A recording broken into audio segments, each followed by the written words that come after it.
السلام علیکم۔ آج میں جو قصہ لے کے آپ کے لیے حاضر ہوا ہوں اس کا نام ہے بی بی راستی۔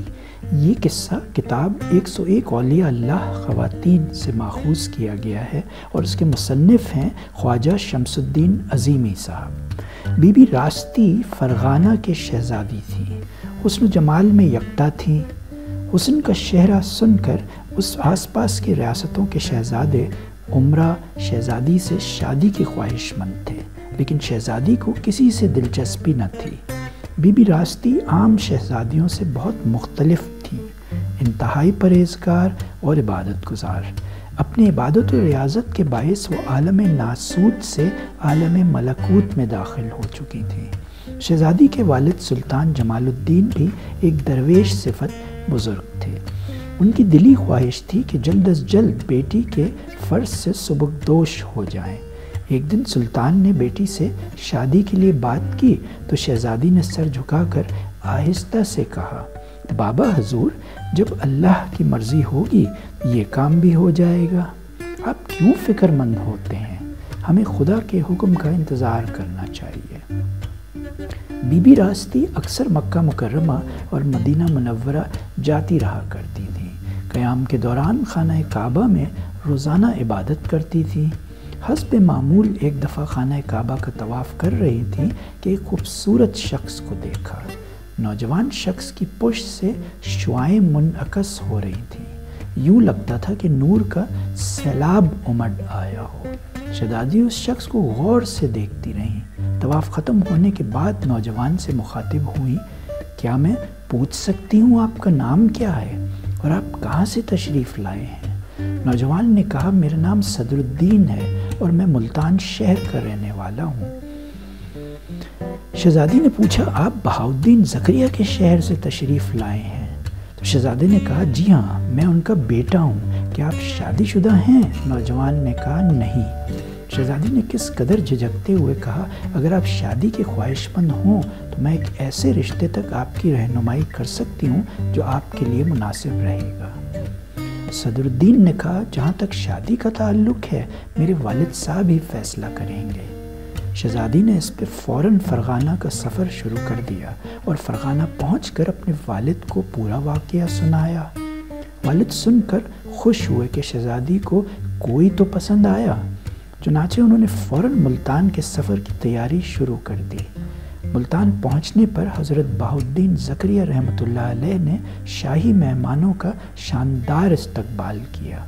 دوسرے ہی دن دوران ملاقات سلطان جمال الدین نے حضرت بہاؤالدین زکریا سے دلی خواہش ظاہر کی کہ وہ اپنی بیٹی کی شادی کسی مخدوم زادے سے کرنا چاہتے ہیں۔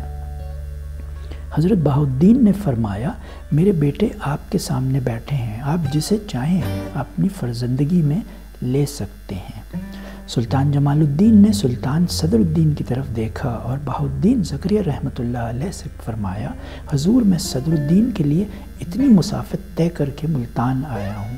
حضرت بہاؤالدین زکریا ملتانی نے اس رشتے کو قبول کر لیا اور اس طرح دونوں کی شادی ہو گئی۔ اب ہر مہینے کے چاند کی پہلی تاریخ کو حضرت بہاؤالدین زکریا اپنی بہو بیٹیوں سے ملاقات کرتے تھے۔ ایک مرتبہ حسب معمول حضرت بہاؤالدین زکریا رحمۃ اللہ علیہ کی تمام بہویں اور بیٹے حجرے میں داخل ہوئے اور سلام کر کے ایک طرف بیٹھ گئے۔ جب شہزادی راستی کی باری آئی تو حضرت بہاؤالدین زکریا ایک دم کھڑے ہو گئے اور تعظیماً تھوڑا سا جھک گئے۔ یہ دیکھ کر شہزادی راستی نہایت شرمندہ ہوئیں اور نہایت عاجزی سے عرض کیا، بابا، میں شرمندہ ہوں، میں اس تعظیم کے قابل نہیں ہوں، میں تو آپ کی خادمہ ہوں۔ حضرت بہاؤالدین زکریا ملتانی رحمۃ اللہ علیہ نے فرمایا، بیٹی، یہ تعظیم ہم نے اس وجود کو دی ہے جو تمہارے بطن میں پروان چڑھ رہا ہے۔ ہم اپنے دور کے قطب الاقطاب کی تعظیم میں کھڑے ہوئے ہیں۔ یہ سن کر راستی بی بی نے خوشی سے اپنا سارا اثاثہ حاجت مندوں میں خیرات کر دیا۔ آخر 9 رمضان 649 سن بروز جمعہ حضرت رکن الدین عالم پیدا ہوئے، جن کے لیے بی بی راستی نے برسوں سے امید لگا رکھی تھی اور جن کے لیے انہوں نے تخت و تاج چھوڑ دیا تھا۔ بی بی راستی حضرت شاہ رکن الدین عالم کو دودھ پلانے سے پہلے بسم اللہ الرحمن الرحیم ضرور پڑھ لیا کرتی تھیں۔ چونکہ خود حافظ قرآن تھیں اس لیے لوری کی بجائے قرآن پاک کی تلاوت کرتی تھیں۔ کہا جاتا ہے کہ رکن الدین عالم نے پہلا لفظ اللہ بولا تھا۔ حکمت و دانائی، صادق وہی ہے جس کا صدق اقوال و احوال میں قائم رہے۔ پھول بن جاؤ جسے مسل بھی دیں تب بھی اپنا رنگ و خوشبو چھوڑ جاتا ہے۔ دھول نہ بنو، خود بھی آنکھیں ملو گے اور دوسرے بھی پریشان ہوں گے۔ علم سیکھو جہاں سے بھی علم حاصل ہو۔ مرشد سے غیر معمولی عقیدت مرید کو مرشد کا عکس بنا دیتی ہے۔ اللہ اکبر۔ اپنا بہت سارا خیال رکھیے۔ This is Sheikh Muhammad Ali signing off. اللہ حافظ۔